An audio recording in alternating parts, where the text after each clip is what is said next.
우리 할렐루야. 할렐루야. 우리 모든 속장님들 주의 이름으로 축복합니다. 속회는 교회의 작은 기둥 중에 하나에 속합니다. 그래서 사실 건물의 작은 기둥 하나 무너지면 티 안 난 것 같은데 그 작은 기둥이 하나 무너지면 옆에 기둥이 무너지고 힘을 많이 받으면 또 무너지고 무너지다 보면 결국에 건물이 무너지듯이 이 속회가 별거 아닌 것 같은데 무척이나 교회에서는 중요한 역할인 것을 꼭 기억하셔야 됩니다. 우리 총력전도주일 기간에 새가족들 전도하고 있는데 이 새가족들 전도하면 어디 갑니까? 속회 갑니다. 속회가 건강해야 새가족들도 정착되는 줄로 믿으시기를 바랍니다. 그래서 이 속회를 이끌고 가심이 사명인데, 자, 제가 여러분 많이 말씀드렸죠. 하나님의 일은 내가 하는 것이 아니라 나를 도구로 하나님이 하신다라는 것을 꼭 믿음으로 가져가시고, 힘들 때는 하나님께 떼쓰세요. 나한테 이렇게 힘든 걸 맡기셨냐고. 떼쓰시면서 하나님이 그 일을 이끌고 가시도록 맡겨드릴 때에 우리의 속회가 하나님이 인도하시는 속회요 건강한 속회가 되는 줄로 믿습니다. 기도하겠습니다. 은혜롭고 자비하신 하나님 아버지, 우리 속장님들을 불러주셔서 하나님의 말씀으로 훈련받게 하심에 감사를 드립니다. 하나님께서 불러주셨사오니 하나님이 책임져 주시고 하나님의 사명을 온전히 감당할 때에 하나님 기뻐하시는 일이 우리 속회 가운데에 열매 맺게 하여 주시옵소서. 우리 속장님들 특별히 이들의 삶 가운데에 어려운 일이 있다면 하나님이 그 일을 짊어져 주시고 해결하여 주셔야 될 줄로 믿습니다. 속장으로서의 사명 감당할 때에 아무 어려움 없게 하여 주시고 하나님의 일을 감당하였더니 하나님께서 그 일을 책임져 주시더라 간증 나누는 우리 믿음의 속장님들 다 되게 하여 주시옵소서. 주께서 우리 속장님들과 늘 함께하여 주실 줄로 믿사오며 예수님의 이름으로 기도하옵나이다. 아멘. 오늘 속회공과는 17과입니다. 죽음에서 부활하신 주님이고 본문 말씀은 마태복음 28장 9절에서 10절입니다. 17과 죽음에서 부활하신 주님, 본문 말씀 마태복음 28장 9절에서 10절입니다. 우리 마태복음 9절에서 10절까지의 말씀 제가 읽어드리겠습니다. 예수께서 그들을 만나 이르시되 평안하냐 하시거늘 여자들이 나아가 그 발을 붙잡고 경배하니 이에 예수께서 이르시되 무서워하지 말라. 가서 내 형제들에게 갈릴리로 가라 하시니 거기서 나를 보리라 하시니라. 아멘. 우리 부활하신 주님을 꼭 믿음으로 삶에서도 승리하시는 여러분과 제가 되기를 주의 이름으로 축원합니다. 여러분, 부활은 정말 기독교에서 가장 중요한 핵심 의미이자 핵심 사실이자 핵심 역사 중에 하나입니다. 그러니까 이 기독교에서 부활을 빼놓고서는 믿음이라는 것 자체가 성사되지가 않습니다. 단순히 어디 요즘 지난번에 감독회장님 설교하실 때 그 한국 갤럽 조사를 보여주셨는데 한국인의 80% 이상이 무슨 일이 생기면 무속신앙을 찾아간다는 거예요. 그러니까 여기에서 8명 정도가 무슨 일이 생기면 무속신앙을 찾아간다는 거예요. 저는 사실 믿기지가 않는데 한국 갤럽 조사라는 거를 보고 진짜 맞나 싶은 생각이 들 정도로, 근데 그 조사와 함께 두려운 마음이 참 들더라고요. 이 무속신앙 이렇게 믿는 게 맞나? 그런데 여러 무속신앙과 여러 우리가 말한다는 그런 다른 종교들과 가장 크게 다른 점 하나가 바로 이 부활신앙입니다. 부활신앙. 그 어떤 종교도 자신이 종교적으로 열반돼서 종교적으로 뛰어나서 죽었지 누구의 죄를 짊어지고 죽은 사람이 없습니다. 다 수명이 다해서 죽었고 수명이 다해서 전사했을 뿐이지 굳이 다른 사람의 죄를 짊어지고 죽은 사람은 예수님밖에 없습니다. 그런데 그 죽음에 서면 끝날 수 있었겠죠. 위인전 수준 되지 않았겠습니까? 근데 그것이 위인전 수준이 아니라 부활하심으로 우리 삶의 능력이 되었다는 것을 우리가 믿을 때에 그 믿음이 우리 삶 가운데에도 능력이 된다는 사실을 꼭 믿으시기를 바랍니다. 그것이 십자가의 고난과 죽음이요 대속의 은혜를 넘어서서 우리 목사님들이 설교하실 때나 여러분들이 말씀하시는 부활의 능력 이렇게 이야기하는 거예요. 그러면 도대체 왜 부활이 필요한가? 구약시대에는 죄를 대신해서 제사가 있었어요. 예배에 가장 흠이 없는 숫양, 그것을 하나님께 제사 드림으로 나의 죄를 씻겨주고 하나님과 와의 멀어진 그 사이를 화목게 하는 그런 제사가 구약시대에 있었다면 신약시대에 넘어오면서 인간의 죄를 위해서 누군가가 영원한 대속제물이 되어야 됐습니다. 그게 우리가 믿는 누구죠? 예수 그리스도. 우리의 죄, 여러분과 저의 죄를 위해 죽으신 분이 예수님인데 그 예수님이 하나님 쪽에서 인간의 죄를 구원하기 위한 산 제물로 드렸는데, 자 보세요. 거기서 그냥 예수님이 돌아가신 거 십자가에 못 박히신 걸로 끝났으면 아까 제가 말씀드린 것과 같이 위인전 수준으로 끝났을 겁니다. 위인전 수준. 그냥 누구 죽었네. 우리를 위해 목숨 바쳤네. 우리를 위해 대단한 일 했네. 마치 이순신 장군처럼 나의 죽음을 알리지 말라 이러고 죽은 것처럼 그냥 위인전 수준으로 끝날 수 있었던 이 예수의 죽음이 우리 가운데에 2000년을 지난 지금도 여전히 살아 숨쉴 수 있는 생명력 있는 믿음, 생명력 있는 신앙이 될 수 있었던 것은 이 부활 때문이라는 것이죠.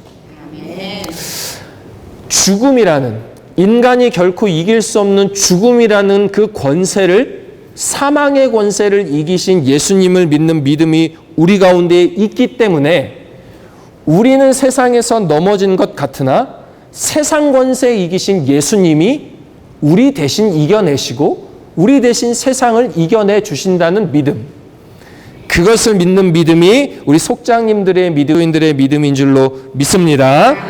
그러면 부활이 사실이냐? 사실인 줄로 믿습니다.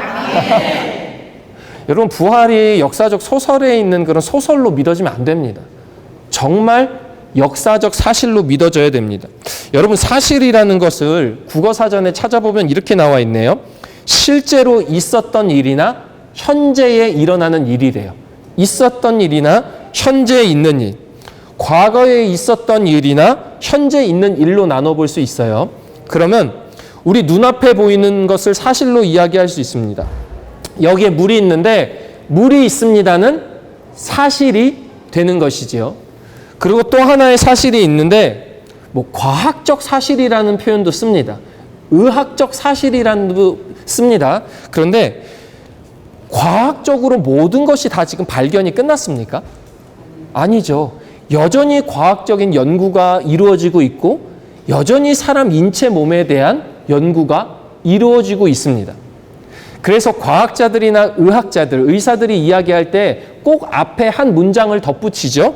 현재에 발견된 이론에 의하면, 현재까지의 의료적인 지식에 의하면 진단이 이렇습니다. 불치병입니다. 현재의 의학 수준으로는 치료할 수 없습니다. 이런 얘기 하죠. 그런데 과거의 현재의 의학으로는 치료할 수 없었던 것이 수십 년을 지난 지금 치료되고 있는 것을 보면 그 과학적, 의학적 사실도 유한하며 계속해서 개발되어져야 될 사실이죠. 자, 또 한 가지 사실이 있습니다. 역사적 사실입니다. 역사적 사실. 제가 아까 이순신 예를 들었는데 여러분, 이순신이 나의 죽음을 알지 말라 이렇게 역사적으로 이야기한 거 다 배우고 알고 계시죠? 그 사실로 믿고 계시죠? 근데 여기서 한번 손들어 보시기를 바랍니다. 나는 이순신을 봤다. 근데 왜 믿으세요? 역사적인 사실이기 때문에 믿는 거 아닙니까?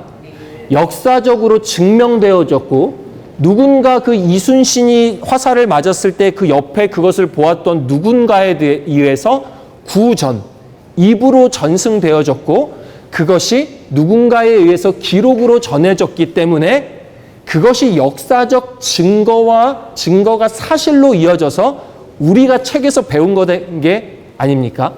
그것이 역사적 사실입니다.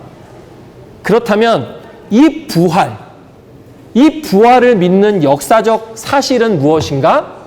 여러분 앞에 놓여 있는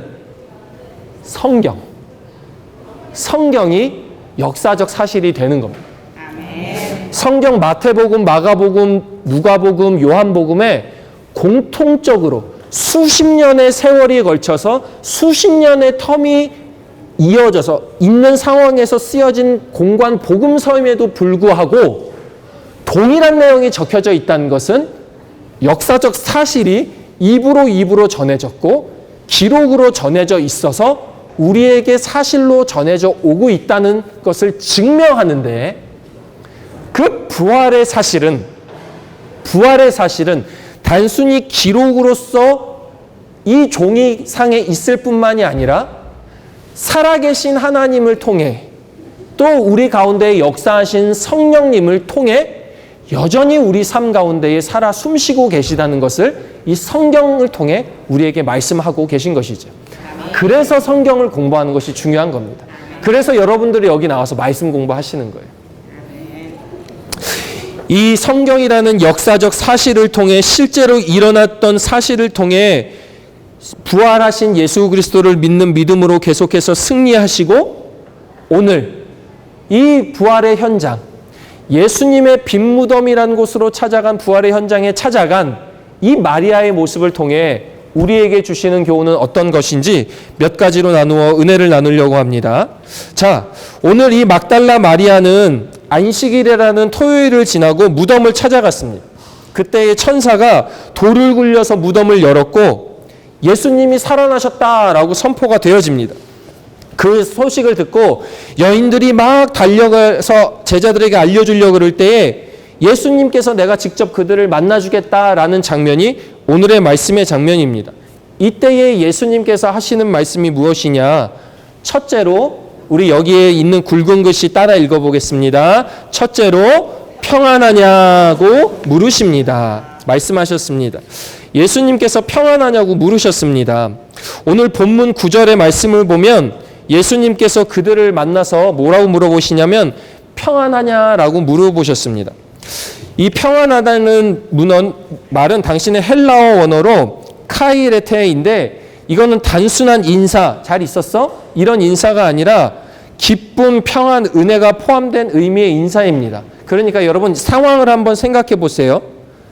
예수님이 십자가에 고통스럽게 모진 고통을 당하시며 돌아가신 모습을 봤을 때 제자들의 마음이 편했겠어요? 안 편했겠어요?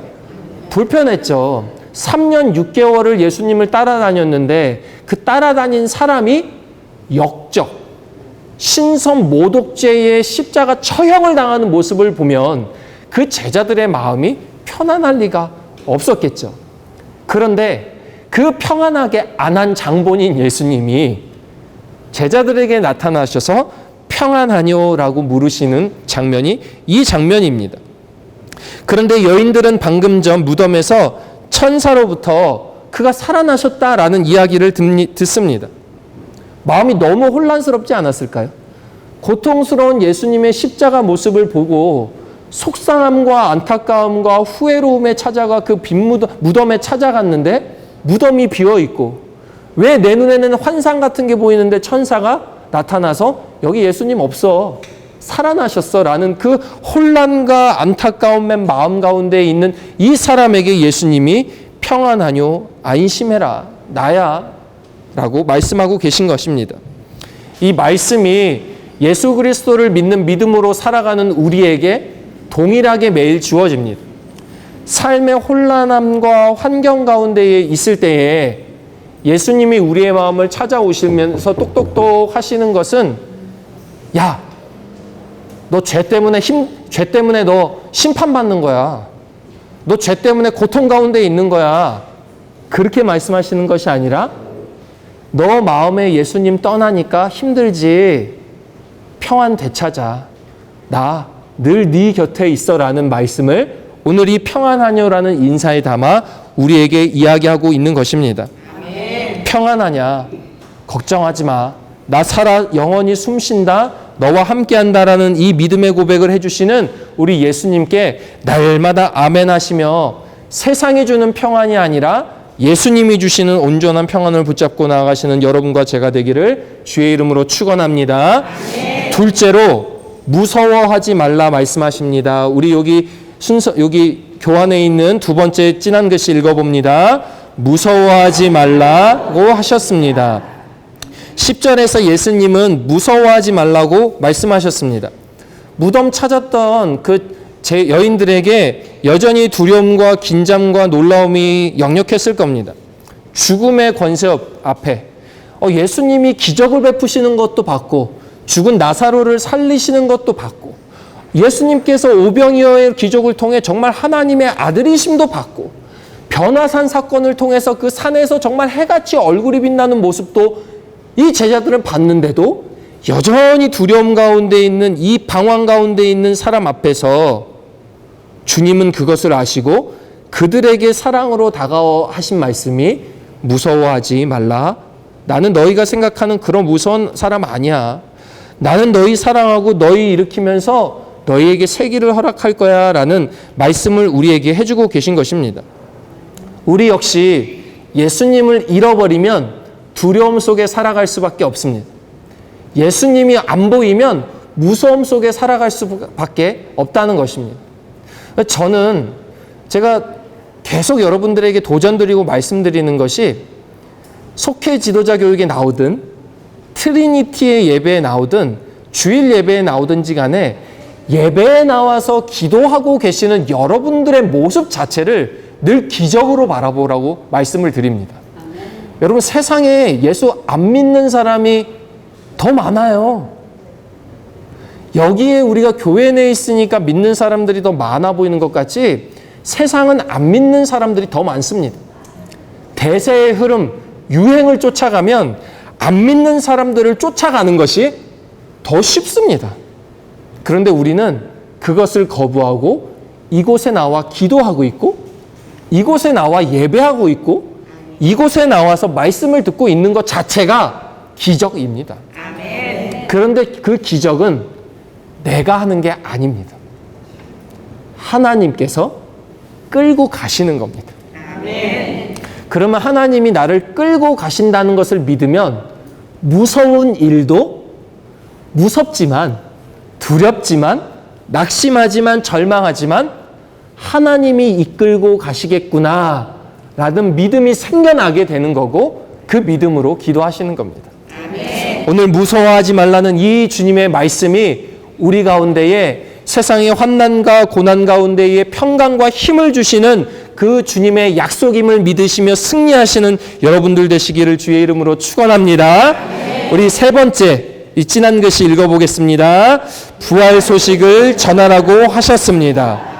예수님은 여인들에게 오늘 말씀 가운데 이렇게 이야기하셨습니다. 가서 내 형제들에게 갈릴리로 가서 가라 하라. 거기서 나를 보리라.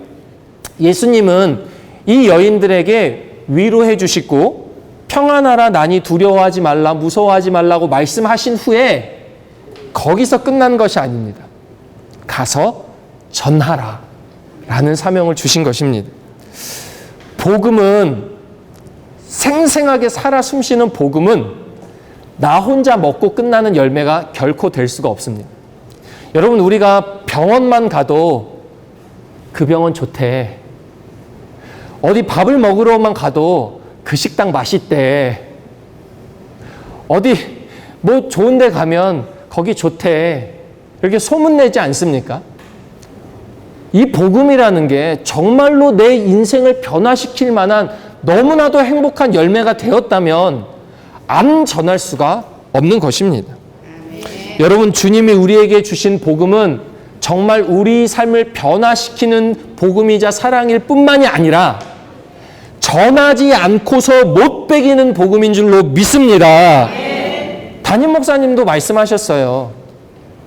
혼자 위로받고 혼자 저기 은혜 받은 걸로 저기 골방에 들어가서 아멘 아멘 아멘 하는 거 주님이 원하시는 신앙 아니라고.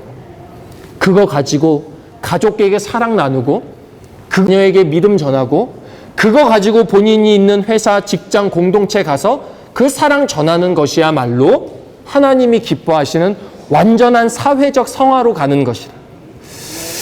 그 믿음으로 사시는 여러분들 되시기를 바랍니다. 오늘 이 말씀을 누가 살았냐?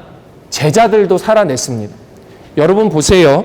이 제자들은 예수님을 3년 반 동안 따라다니면서 예수님이 십자가 처형당하시는 모습을 두 눈으로 봤습니다.